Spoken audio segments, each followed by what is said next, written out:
For the second day running, the Safaricom Kasarani Stadium continued to swell with hundreds of suspects arrested in the ongoing police swap that has so far netted over 3,000 people who are undergoing security screening in what the police are saying aims at identifying who they are and their motive in the country.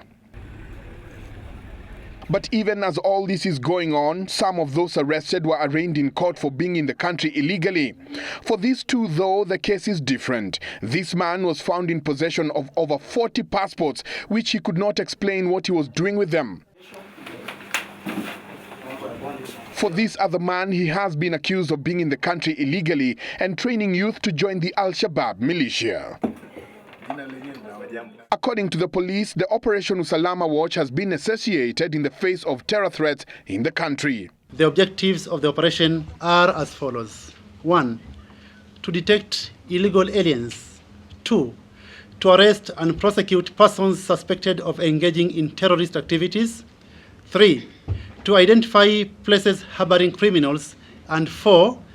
To contain and prevent general acts of crime and lawlessness. Police say the operation has so far netted over 3,000 suspects who have undergone a multi-agency security screening process, with 447 being held for further interrogation and 69 suspects have been taken to court to answer to various charges. But even as the screening is going on, some political leaders are not happy with the way the operation is being executed. The only thing they are making people suffer. Sahi tunasikia, they are deporting people. Fair enough.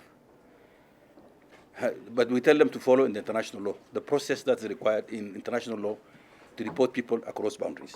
We call upon our leaders not to politicize this exercise, as they too know the dangers of having criminals in our midst and equally have a responsibility to support government efforts in making Kenya secure. The screening involves, among other things, identification of fingerprints for those who have national identification cards to establish if they are genuine Kenyans. Though many of those arrested are of Somali origin, police insist that the operation is not targeting any community or religion, but those suspected to be involved in criminal activities. The relatives of the suspects spent the better part of the day trying to see if they could have a word with their loved ones, but that will have to wait until the screening process is over. Some of the police officers have been accused of taking bribes during the swap, an issue the police spokesman says will not be taken lightly, and called on the members of public to forward any information to the authorities for action.